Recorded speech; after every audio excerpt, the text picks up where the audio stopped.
Hey, welcome to The Explainer. Today, we're tackling a massive story, one of the most important of the 20th century, really.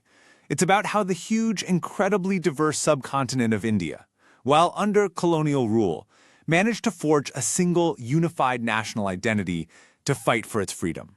This is a story about a whole lot of different people, with a whole lot of different ideas, somehow coming together for one common cause. And that really gets to the core question for this whole explainer. How does a colony actually become a nation? I mean, it's so much more than just changing a flag on a pole, right? It's about completely changing how millions of people see themselves and their relationship to each other. So let's get into it. All right, so let's set the scene. Our story really kicks off right after World War I. Now, Indians had put a lot into the war effort. Soldiers, resources, you name it. And many were hoping, maybe even expecting, that they'd get more freedoms in return. But that is not what happened. Not at all. Instead, the post-war years just brought a whole new set of crises, both economic and political. And look, this wasn't just a feeling of disappointment. The hardship was real, and the numbers are just staggering. In the 5 years leading up to 1918, the prices for basic goods literally doubled. On top of that, you had massive crop failures, which led to famine, and then a devastating influenza epidemic swept through. The human cost was unbelievable. The 1921 census showed that somewhere between 12 and 13 million people had died from it all. You could just imagine the anger and desperation building up. The whole country was like a powder keg, just waiting for a spark. And well, that spark arrived in the form of a new leader, Mahatma Gandhi. He'd returned to India back in 1915 after years in South Africa, and he brought with him a pretty radical new idea for how to fight injustice. He called it satyagraha. So what is satyagraha? Well, the word itself literally means truth force, and the core idea is this. If your cause is true, if your fight is against injustice, then you don't need violence to win.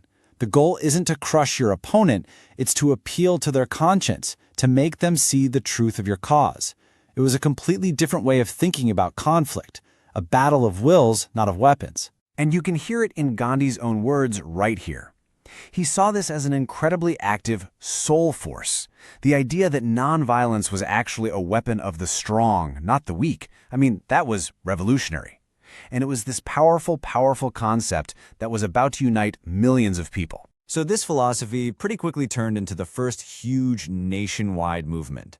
After the horrific Jallianwala Bagh massacre in 1919, Gandhi knew he had to build a broad front against British rule, and he did it by doing something really smart. He united the Hindu-led Congress with the Muslim Caliphate movement. This created this powerful, unified platform for a new kind of protest. The strategy? Non-cooperation. And this wasn't just some vague idea to protest. No. This was a carefully planned step-by-step campaign designed to slowly bring the entire colonial government to a grinding halt. It started with symbolic things, like people returning their government-awarded medals. But then it escalated to a full-on boycott of the civil services, the courts, the schools, all the institutions that were the pillars of British rule. So did it work? Oh, yeah, it worked. Especially on the economic front, the impact was huge. The boycott of foreign goods was incredibly successful. Just look at the value of imported cloth. It was almost cut in half in a single year. People were building these huge bonfires of foreign textiles and started wearing locally made cloth called khadi as this powerful symbol of self-reliance. But, and this is a big but, this is where the movement's incredible unity started to show some cracks. You see, the call was for Swaraj, which means self-rule or freedom, but that one single word meant very, very different things to all the different groups that made up India. And this is where you really start to see how that one idea, freedom, could get so complicated. For a peasant in Awadh, Swaraj meant an end to crazy high rents and forced labor. For tribal groups in the Gudam Hills, it meant getting their traditional forest rights back, and they were even willing to use violence for it.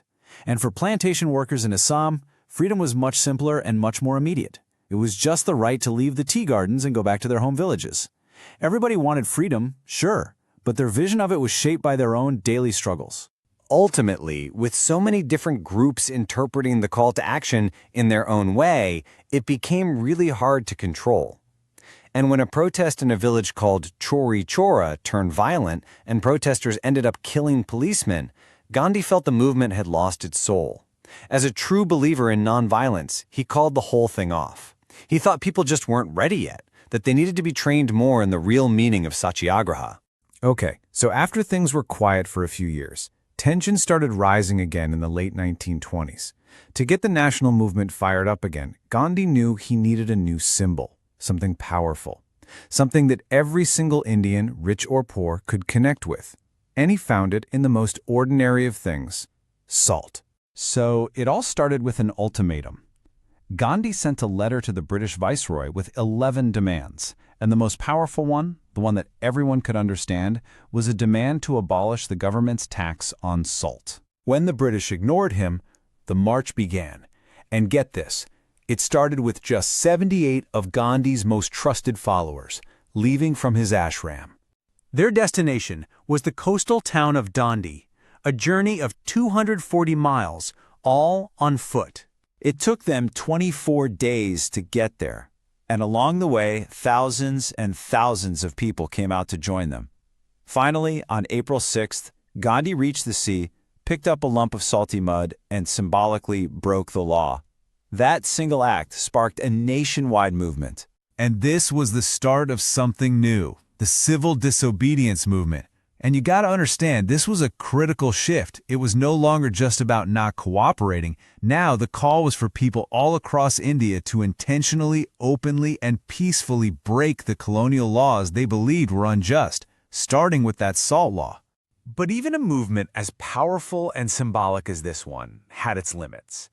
As it spread across the country, it became clear, once again, that not every group was on board in the same way. The dream of a perfectly unified India was, well, bumping up against a very complex reality. Participation was complicated. For instance, rich peasant communities joined to protest high taxes, but they lost interest when the movement was paused without getting their demands met. The business classes were initially supportive, but they got nervous about all the disruptions to trade.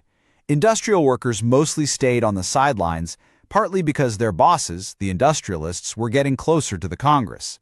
And really importantly, both Dalit and many Muslim political organizations had their own specific concerns about what their place would be in a free India, which made them hesitant to fully join in. And one of the most significant debates happening inside the movement was between Gandhi and Dr. B.R. Ambedkar, who was a brilliant leader of the Dalits, or the oppressed classes. Ambedkar demanded separate electorates for his community to guarantee they'd have political power. But Gandhi feared that this would permanently divide them from the rest of Hindu society. It was this huge clash of ideas about the best path to justice for an oppressed community. You know, it wasn't all just political marches and boycotts. There was a cultural movement happening at the same time. Nationalists worked hard to create a sense of shared identity through symbols. The image of Bharat Mata, or Mother India, became this incredibly powerful icon that people could rally around. They revived old folklore and reinterpreted history to give people a sense of pride in India's past. So, when you look at the whole story, you realize the Indian nationalist movement wasn't some simple, straightforward tale of everyone marching together. It was messy. It was a constant struggle to try and bring together all these different groups with their own conflicting goals. Unity didn't just happen. It had to be fought for. Not just against the British, but within the movement itself. And that kind of leaves us with a final thought, doesn't it? What was being born was a nation with so many different voices, all crying out for freedom. It makes you wonder, when you look at the complex story of any country, past or present, does a nation ever really have just one single voice? Thanks for watching.